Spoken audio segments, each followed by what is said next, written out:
ആപ്കി അദാലത്തിൽ മധ്യപ്രദേശിന്റെ മുഖ്യമന്ത്രി ശിവരാജ് സിംഗ് ചൗഹാന്റെ മേലുള്ള അടുത്ത കുറ്റാരോപണം മുഖ്യമന്ത്രി കസേരയെ അദ്ദേഹം വിടാതെ പിടിച്ചിരിക്കുന്നു എന്നുള്ളതാണ്. ശിവരാജ് സാർ, പ്രിയങ്ക ഗാന്ധി ഇതാണ് പറഞ്ഞത്.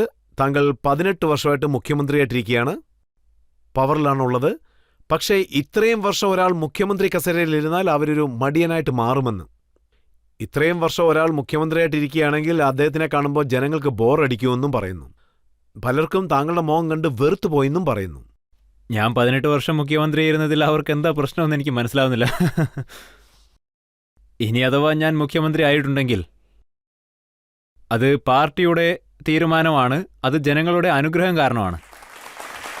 ഞാൻ നിങ്ങളോടൊരു കാര്യം പറയാം.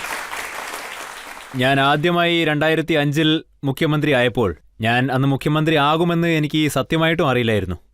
ഭാരതീയ ജനതാ പാർട്ടിയുടെ പാർലമെന്ററി ബോർഡ് മീറ്റിംഗ് നടന്നു. ഞാൻ ഡൽഹിയിൽ സേവൻ പണ്ഡിറ്റ് പന്ത് മാർഗിലായിരുന്നു താമസിച്ചിരുന്നത്. ഞാൻ അന്നൊരു MP കൂടിയായിരുന്നു. പെട്ടെന്ന് എൻ്റെ ഭാര്യ വന്ന് എന്നെ എഴുന്നേൽപ്പിച്ചു. ഞാൻ പൊതുവെ പകൽ ഉറങ്ങാറില്ലായിരുന്നു, പക്ഷെ അന്നെങ്ങനെ എനിക്ക് ഉറക്കം വന്നതെന്ന് എനിക്കറിയില്ല. അവൾ എന്നെ എഴുന്നേൽപ്പിച്ച് TV കാണാൻ പറഞ്ഞു. അപ്പോൾ പാർലമെന്ററി ബോർഡിൽ എന്നെ മുഖ്യമന്ത്രിയാക്കാൻ തീരുമാനിച്ചിരിക്കുന്നു എന്ന് അവൾ പറഞ്ഞു. ഞാൻ പറഞ്ഞു, നീ സ്വപ്നം കാണാതെ ഉറങ്ങുമെന്ന്. അപ്പോൾ അവൾ പറഞ്ഞു, അല്ല, അത് സത്യമാണെന്ന്. അപ്പോൾ വീടിന്റെ ബെല്ലടിച്ചു. ഞാൻ പോയി കഥ തുറന്നു നോക്കി. ഞാൻ നോക്കിയപ്പോൾ ശ്രീ ഭൂപേന്ദർ ഹൂഡാജി ആയിരുന്നു. അദ്ദേഹം ഹരിയാനയുടെ മുഖ്യമന്ത്രിയായി. അദ്ദേഹവും ഒരു മെമ്പർ ഓഫ് പാർലമെന്റ് ആയിരുന്നു. ഞങ്ങൾ അടുത്തടുത്ത വീടുകളിലായിരുന്നു താമസം. എന്റെ വീട് നമ്പർ 9 ആയിരുന്നു. അദ്ദേഹം എന്നെ അഭിനന്ദിക്കാൻ വന്നു. എന്നെ ആദ്യമായിട്ട് അഭിനന്ദിച്ചത് അദ്ദേഹമായിരുന്നു. അദ്ദേഹം പറഞ്ഞു, ഞാൻ മുഖ്യമന്ത്രിയായി എന്ന്. പെട്ടെന്ന് പാർട്ടി ഓഫീസിൽ നിന്ന് എനിക്ക് ഫോൺ വന്നു. എന്നോട് പെട്ടെന്ന് തന്നെ പാർട്ടി ഓഫീസിലേക്ക് ചെല്ലാൻ പറഞ്ഞു. ഞാൻ ഉടനെ തന്നെ പോയി. പെട്ടെന്ന് തന്നെ അവിടെ എത്തിച്ചേരുകയും ചെയ്തു. ഞാൻ അവിടെ പോയി. അപ്പോൾ എല്ലാവരും പറഞ്ഞു, നിങ്ങൾക്ക് മുഖ്യമന്ത്രി സ്ഥാനം നൽകുകയാണ് എന്ന്. അതാണ് പാർട്ടി തീരുമാനം എന്ന്. അതിനുശേഷം ഞാൻ മധ്യപ്രദേശിന്റെ മുഖ്യമന്ത്രിയായി. ജനങ്ങളുടെ അനുഗ്രഹത്താൽ അവർക്ക് മടുക്കുന്നതുവരെ, പിന്നെ പാർട്ടി തീരുമാനിക്കുന്നവരെയും ഞാൻ മുഖ്യമന്ത്രിയെ തുടരും. അതിന് പ്രിയങ്കയുടെയും രാഹുലിന്റെയും താല്പര്യം ഇവിടെ ഒരു വിഷയമേ അല്ല. പക്ഷേ ശിവരാജ് സാർ, താങ്കളുടെ പാർട്ടിയിലും ധാരാളം പേര് കാണില്ലേ? അവർക്കും മുഖ്യമന്ത്രിയാകാനുള്ള ആഗ്രഹവും കാണും. എത്രയോ പേർ പാർട്ടിക്ക് വേണ്ടി കഷ്ടപ്പെടുന്നുണ്ട്. പക്ഷേ താങ്കൾ എപ്പോഴും നോട്ട് ഔട്ടിലാണുള്ളത്. മറ്റുള്ളവർക്ക് ബാറ്റിംഗ് പോലും കിട്ടുന്നില്ല. ഞങ്ങളെല്ലാവരും സമൂഹത്തിന് വേണ്ടി, സമൂഹത്തിന്റെ നന്മയ്ക്ക് വേണ്ടി പ്രവർത്തിക്കുന്നവരാണ്. ആർക്ക് എന്ത് ചുമതല കിട്ടിയാലും ആ ചുമതല ഭംഗിയായിട്ട് ചെയ്യണം. അത് മാത്രമാണ് നമ്മുടെ കടമ. ഇത് സത്യമാണോ എന്ന് പറയൂ. അതായത് കമൽനാഥിന്റെ സർക്കാർ പോയതിനു ശേഷം മധ്യപ്രദേശിന്റെ മുഖ്യമന്ത്രിയാകാനുള്ള ആ സമയത്ത് പാർട്ടിയുടെ തീരുമാനം എന്താണെന്ന് വെച്ചാൽ താങ്കൾ മോദിയോടൊപ്പം പ്രവർത്തിച്ചുകൊണ്ട് മറ്റൊരാളെ മുഖ്യമന്ത്രിയാക്കാമെന്നുള്ളതായിരുന്നു പാർട്ടി തീരുമാനം. എന്നോടാരും അങ്ങനെയൊന്നും പറഞ്ഞിട്ടില്ല. എല്ലാം പാർട്ടി തന്നെ തീരുമാനിച്ചതാണ്. ഞാൻ തന്നെ വീണ്ടും മുഖ്യമന്ത്രിയാകണമെന്ന് പാർട്ടി ഉത്തരവ് കൊടുത്തതുകൊണ്ടാണ്, പാർട്ടി തീരുമാനിച്ചതുകൊണ്ടാണ് ഞാൻ വീണ്ടും മുഖ്യമന്ത്രി സ്ഥാനത്തേക്ക് എത്തിയത്. പ്രധാനമന്ത്രിയും എന്നെ ആശീർവദിച്ചു. പ്രധാനമന്ത്രി ഗുജറാത്തിൽ സർക്കാരിനെ മൊത്തത്തിലാണ് മാറ്റിയത്. കർണാടകത്തിലും മുഖ്യമന്ത്രിയെ മാറ്റി.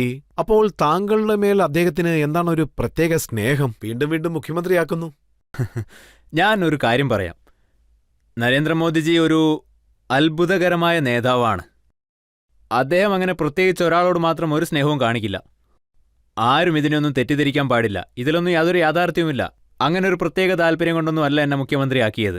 ഇനിയെങ്ങാനും ശ്രീ നരേന്ദ്രമോദിജിക്ക് ഒരു പ്രത്യേക സ്നേഹം ഉണ്ടെങ്കിൽ അത് നമ്മുടെ രാജ്യത്തോട് മാത്രമാണ്, ഈ രാജ്യത്തെ ജനങ്ങളോട് മാത്രമാണ്. അദ്ദേഹത്തിന് ഇന്ത്യയിലെ 140 കോടി ജനങ്ങളോടും പ്രത്യേക സ്നേഹമുണ്ട്. ആ ജനങ്ങളെ സേവിക്കുക എന്നത് മാത്രമാണ് അദ്ദേഹത്തിന്റെ ജീവിത ലക്ഷ്യവും കൂടെ. അദ്ദേഹം അത്രയ്ക്കും ഹാർഡ് വർക്കിംഗ് ആയ ഒരാളാണ്. രാത്രിയും പകലും അദ്ദേഹം അധ്വാനിക്കും. അതുപോലൊരു നേതാവ് വേറെ എവിടെയെങ്കിലും ഉണ്ടോ? 365 ദിവസങ്ങളും ഒരേ ചിന്ത മാത്രമേ ഉള്ളൂ അദ്ദേഹത്തിന്. അതെന്താണെന്നാൽ ഇന്ത്യയെ ഇനിയും എങ്ങനെയൊക്കെ വികസിപ്പിക്കാം എന്നതിനെപ്പറ്റി മാത്രമാണ്. അദ്ദേഹം രാവും പകലും നല്ല കാര്യങ്ങൾ ചെയ്യുന്ന എല്ലാവരുടെയും മേലെ പ്രത്യേകം സ്നേഹം കാണിക്കും. ഒന്നും ചെയ്യാത്തവരോട് അദ്ദേഹം ഒരു സ്നേഹവും കാണിക്കുകയുമില്ല, ഒരു പരിഗണനയും കൊടുക്കില്ല. ആ സ്നേഹം എപ്പോഴും ഒരുപോലെ ഉണ്ടാവണമെന്നില്ല. അദ്ദേഹം രാപകലില്ലാതെ അധ്വാനിക്കുന്നുണ്ട്. അദ്ദേഹം എപ്പോഴും എന്തെങ്കിലും ഒരു പുതിയ പദ്ധതി രൂപീകരിച്ചുകൊണ്ടേയിരിക്കുന്നു. ഞാൻ ഉൾപ്പെടെയുള്ളവർ അതൊക്കെ ഇംപ്ലിമെന്റ് ചെയ്യാനും ശ്രമിക്കുന്നു. അദ്ദേഹം സ്വച്ഛ ഭാരത് പ്രഖ്യാപിച്ചു. ഞാൻ മധ്യപ്രദേശ് മുഴുവനും സഞ്ചരിച്ചു. ഇന്ന് മധ്യപ്രദേശ് സ്വച്ഛ ഭാരതിൽ 1ാം സ്ഥാനം നേടിയിരിക്കുകയാണ്. അതുപോലെ അദ്ദേഹം പറഞ്ഞു, ജലം സംരക്ഷിക്കണമെന്ന്. ജലസംരക്ഷണ പദ്ധതി, ആ പദ്ധതിയിലും മധ്യപ്രദേശ് നമ്പർ 1 സംസ്ഥാനമായിട്ട് മാറിയിട്ടുണ്ട്. അദ്ദേഹം സ്മാർട്ട് സിറ്റി പദ്ധതി കൊണ്ടുവന്നു. അതിലും മധ്യപ്രദേശ് നമ്പർ 1 സംസ്ഥാനമായി മാറിയിട്ടുണ്ട്. പിന്നെ സ്ട്രീറ്റ് വെൻഡർ എന്ന് പറഞ്ഞു, അതും ഞങ്ങൾ ഇംപ്ലിമെന്റ് ചെയ്തു. അതിലും ഞങ്ങൾ നമ്പർ 1 ആണ്. മധ്യപ്രദേശ് എത്രയോ പദ്ധതികളിൽ, പ്രധാനമന്ത്രിയുടെ എത്രയോ പദ്ധതികളിൽ നമ്പർ 1 ആയിട്ട് മാറിയിട്ടുണ്ട്. അങ്ങനെ നമ്പർ 1 സ്ഥാനത്തെത്തിയ ശേഷവും നമുക്ക് ഇങ്ങനെയൊക്കെ തോന്നുകയാണെങ്കിൽ അതായത് നമ്മൾ നന്നായിട്ട് ചെയ്തു, പ്രധാനമന്ത്രി നമ്മളെ അഭിനന്ദിക്കും എന്നൊക്കെ. പക്ഷേ അദ്ദേഹം പറയും, അത് നന്നായിട്ട് ചെയ്തു, പക്ഷേ വേറെ 4 കാര്യങ്ങൾ ബാക്കിയുണ്ടല്ലോ, അതുകൂടി ചെയ്യൂ എന്ന്. അദ്ദേഹം അത്രയ്ക്കും കർമ്മനിരതനാണ്. അദ്ദേഹം എപ്പോഴും ജോലി ബാക്കിയുള്ളതിനെ പറ്റിയേ സംസാരിച്ചുകൊണ്ടേയിരിക്കും. ഒരിക്കലും ഒന്നും പൂർത്തിയായതായിട്ട് അദ്ദേഹം പറയുകയില്ല. ഇന്ത്യ രാജ്യത്തെ ഇനിയും വികസിപ്പിക്കാൻ വേണ്ടി ഇനിയും ഒരുപാട് കാര്യങ്ങൾ ചെയ്യേണ്ടതുണ്ട് എന്ന് അദ്ദേഹം പറയാറുണ്ട്. അദ്ദേഹത്തിന്റെ സർക്കാരിൽ മന്ത്രിയായിരിക്കുന്നതും അതുപോലെ മുഖ്യമന്ത്രിയായിരിക്കുന്നതും വളരെ ബുദ്ധിമുട്ടുള്ളൊരു കാര്യമല്ലേ? ബുദ്ധിമുട്ടുള്ള കാര്യമല്ല, അത് സന്തോഷമുള്ളൊരു കാര്യമാണ്. ഞങ്ങൾ ഞങ്ങളുടെ മുഴുവൻ അധ്വാനവും കൊടുക്കാൻ ശ്രമിച്ചുകൊണ്ടേയിരിക്കുകയാണ്. ഞങ്ങൾ എന്നും അത് മുഴുവനായിട്ട് കൊടുക്കുക തന്നെ ചെയ്യും. ജനങ്ങളുടെ ഭാഗത്തുനിന്ന് പൂർണ്ണ പിന്തുണയും ഞങ്ങൾക്ക് കിട്ടും. കാരണം നമ്മളുടെ രാജ്യം ഒരു കാലത്ത് വളരെ പിന്നോക്കാവസ്ഥയിലായിരുന്നു. എന്നാൽ കഴിഞ്ഞ 9 വർഷം കൊണ്ട് രാജ്യം വളർന്നു. ഇതിലെനിക്ക് വളരെ അഭിമാനമുണ്ട്. പക്ഷെ ഞാൻ ഇതിനു വേണ്ടിയൊന്നും അല്ല ഇതൊന്നും പറഞ്ഞത്. അതായത് എന്റെ പാർട്ടി ചെയ്തതുകൊണ്ടോ എന്റെ നേതാവ് ചെയ്തതുകൊണ്ടോ ഒന്നും തന്നെ അല്ല.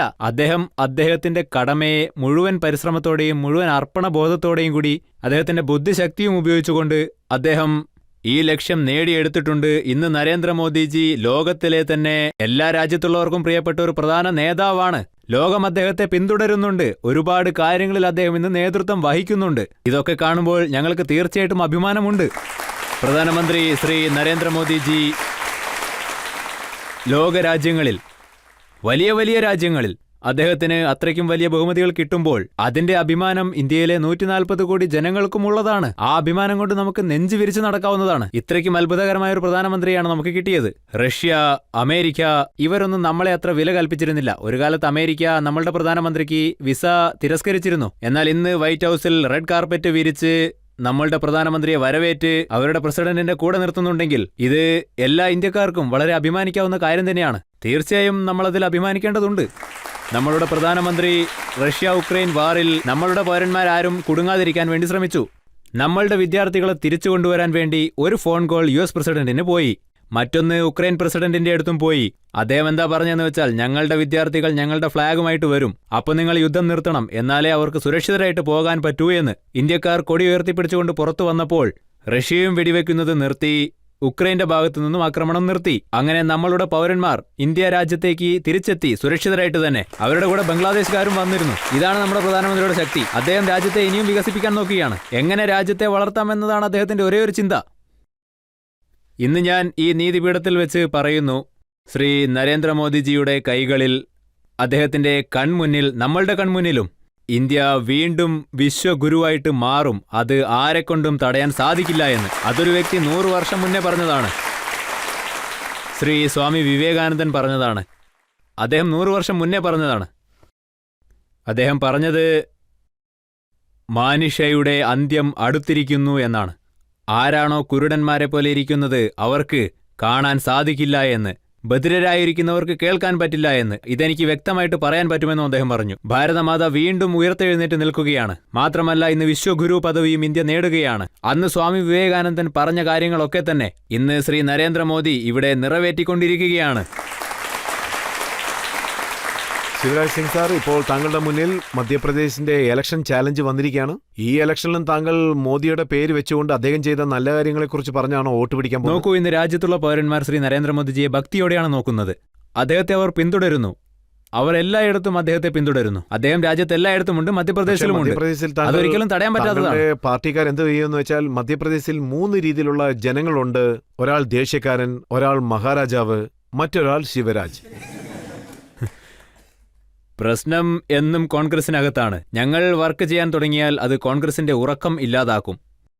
ഇനി അവർ ഉറങ്ങിയാൽ സ്വപ്നത്തിലും ഞങ്ങളെ തന്നെ കാണും. എങ്ങനെയാണോ കാളയ്ക്ക് ചുവന്ന കൊടി കാണിക്കുന്നത്, സ്വപ്നത്തിൽ പോലും കമൽനാഥ് സാർ, ദിഗ്വിജയ് സാർ എല്ലാവരും ഉറക്കത്തിൽ ശിവരാജ് ശിവരാജ് ശിവരാജ് എന്ന് അലറിക്കൊണ്ടേയിരിക്കും. അതായത് ഇപ്പോൾ അവരുടെ സ്വപ്നത്തിലൊക്കെ ഞങ്ങൾ മാത്രമാണ്.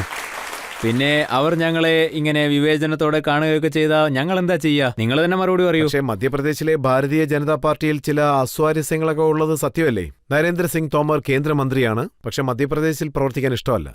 അല്ല, അത് സത്യമല്ല. ഭാരതീയ ജനതാ പാർട്ടിയിൽ എല്ലാവരും ഒന്നിച്ച് പ്രവർത്തിക്കുകയാണ്. സിന്ധ്യ സാറിന്റെ കൂടെ ആരാണോ വന്നത് അവരൊക്കെ പാലിൽ പഞ്ചസാര കലർത്തിയതുപോലെ അതുമായിട്ട് ഒന്നിച്ച് ചേരും. ഭാരതീയ ജനതാ പാർട്ടിയുടെ ഒരു ഭാഗമാണ് അവരും. പിന്നെ ഈ കാര്യം പറയാൻ ഞാൻ വളരെയേറെ സന്തോഷിക്കുന്നു. അതായത് ഞങ്ങൾ എല്ലാവരും ഒന്നിച്ചു നിന്നാണ് പ്രവർത്തിക്കുന്നത്. പ്രവർത്തിക്കുന്ന വിധം ഓരോ മനുഷ്യരിലും ചിലപ്പോൾ വ്യത്യസ്തമായിരിക്കും. 2 സഹോദരന്മാർ പോലും ഒരുപോലെ പ്രവർത്തിക്കില്ല.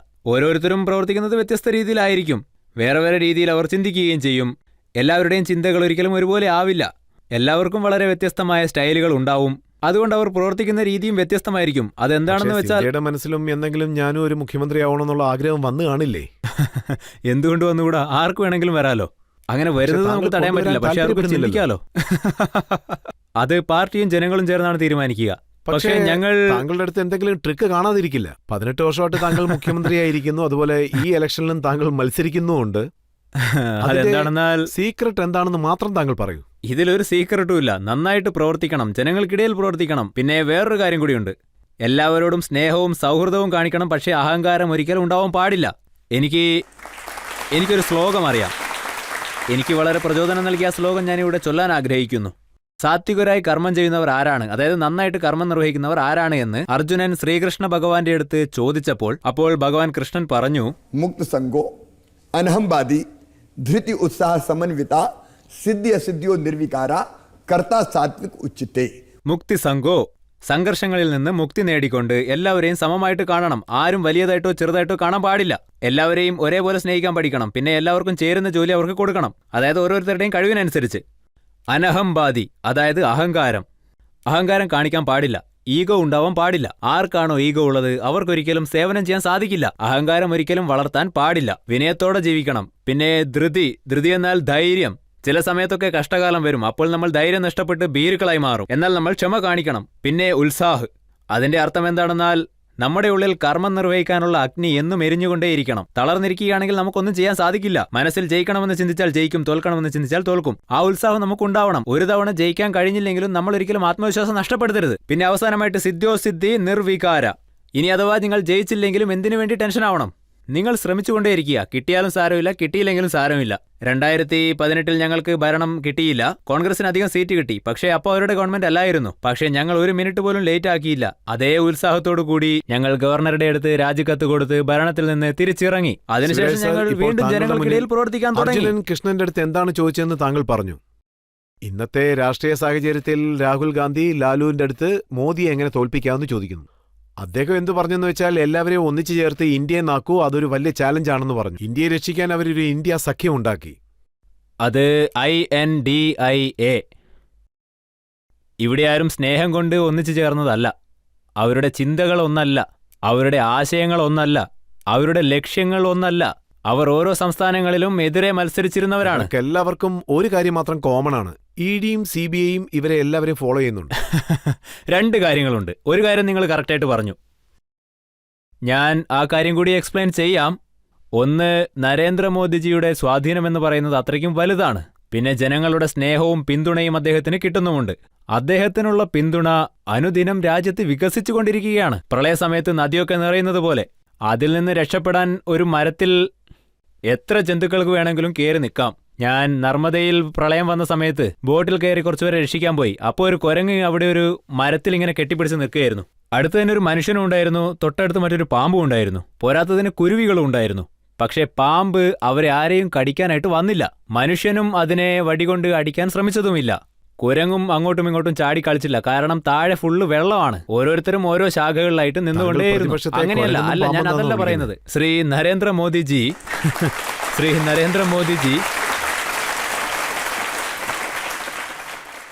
നരേന്ദ്രമോദിജിക്ക് രാജ്യത്ത് അത്രയ്ക്കും വലിയ പിന്തുണ തന്നെയുണ്ട്. അത് പറയാൻ വേണ്ടിയിട്ടാണ് ഇപ്പോൾ ഇത്തരമൊരു ഉദാഹരണം ഞാൻ നിങ്ങളോട് പറഞ്ഞത്. അതായത് പ്രതിപക്ഷ നേതാക്കൾ എല്ലാവരും ഒരു മരത്തിൽ കയറി നിൽക്കുകയാണ്. പക്ഷേ അതൊരു ലക്ഷ്യത്തിനു വേണ്ടിയല്ല. പിന്നെ വേറൊരു കാര്യം, ഇന്ത്യൻ രാഷ്ട്രീയത്തിൽ ഇതിനു മുന്നേയും ഇങ്ങനെ നടന്നിട്ടുണ്ട്.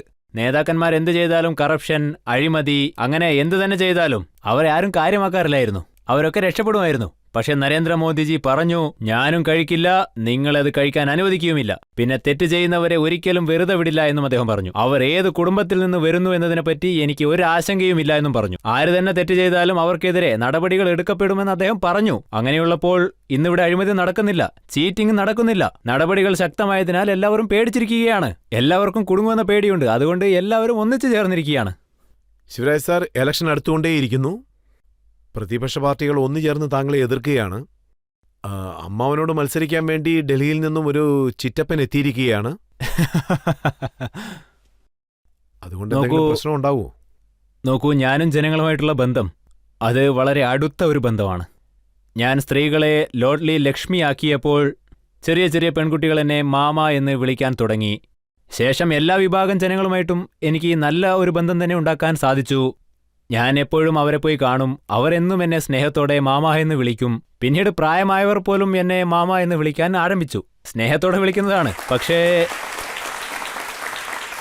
ഇത് സ്നേഹം കൊണ്ടാണ്, ഇത് സൗഹൃദം കൊണ്ടാണ്. വളരെ ആത്മാർത്ഥമായിട്ട് വന്നിരിക്കുന്നു എന്ന് പറയുന്നു. അദ്ദേഹം വിചാരിച്ചതുകൊണ്ട് മാത്രം ഒരിക്കലും അദ്ദേഹത്തിന് അങ്ങനെ ഒരു ചിറ്റപ്പനാവാൻ സാധിക്കില്ലല്ലോ. അതിനുവേണ്ടി ഒരുപാട് കാര്യങ്ങൾ ചെയ്യേണ്ടതായിട്ടുണ്ട്. ഈ കാട്ടിക്കൂട്ടലുകളൊന്നും തന്നെ ഇവിടെ വർക്കൗട്ട് ആവില്ല. ഓഡിയൻസിൽ നിന്ന് ആർക്കെങ്കിലും ഒരു ചോദ്യം ചോദിക്കാം. താങ്കളുടെ വൈഫ് അങ്ങയുടെ കൂടെ ഏത് നേരവും കാണും, ആക്റ്റീവായിട്ട് അതിൽ ചേരുകയും ചെയ്യും. സോ താങ്കളുടെ അറേഞ്ച് മാരേജ് ആയിരുന്നോ അതോ ലവ് മാരേജ് ആയിരുന്നോ? Arranged marriage. ഞങ്ങളുടേത് അറേഞ്ച്ഡ് മാരേജ് ആയിരുന്നു. തുടക്കത്തിൽ എൻ്റെ അച്ഛൻ എന്നോട് വന്ന് പറഞ്ഞു, നീ ഇപ്പോൾ കല്യാണം കഴിക്കണമെന്ന്. അപ്പോൾ ഞാൻ ജോലിയിൽ തിരക്കായിരുന്നതുകൊണ്ട് ഞാൻ പറഞ്ഞു, എനിക്കിപ്പോൾ കല്യാണത്തിൻ്റെ ഒന്നും ആവശ്യമില്ല, എനിക്ക് ജോലികൾ ഒരുപാട് ചെയ്തു തീർക്കാനുണ്ടെന്ന്. എന്നാലും അവർ കല്യാണം തീരുമാനിച്ചു. കുടുംബക്കാർ ആദ്യം തന്നെ തീരുമാനിച്ചു. ഞാൻ പോയി പിന്നെ ഒന്ന് കണ്ടു. പക്ഷേ ഇന്ത്യൻ സംസ്കാരപ്രകാരം ഭാര്യ ഭർത്താവ് എന്നത് നമ്മളുടെ സംസ്കാരമാണ്. അത് ഒരു കോൺട്രാക്റ്റോ കാര്യമോ ഒന്നുമല്ല. പാശ്ചാത്യ രാജ്യങ്ങളിൽ ഇതൊരു കോൺട്രാക്റ്റാണ്. പറ്റില്ലെങ്കിൽ പോവാ, ഓരോരുത്തർക്ക് ഓരോരുത്തരുടേതായിട്ടുള്ള വഴി, അത്രയേ ഉള്ളൂ. പക്ഷെ ഇന്ത്യയിൽ ഇതൊരു സംസ്കാരമാണ്, പവിത്രമായ ആത്മാക്കളുടെ ഒരു കൂടിച്ചേരൽ. പല ജന്മങ്ങൾക്ക് ഒരു തുണയെന്ന് വെച്ചാൽ ആ പവിത്രതയോടെ തന്നെ നമ്മൾ അത് നടത്തേണ്ടതുണ്ട്. നമ്മൾ ഒരുപാട് ബിസിയാകുന്നു, നമുക്കൊന്നിനും സമയം കിട്ടുന്നില്ല.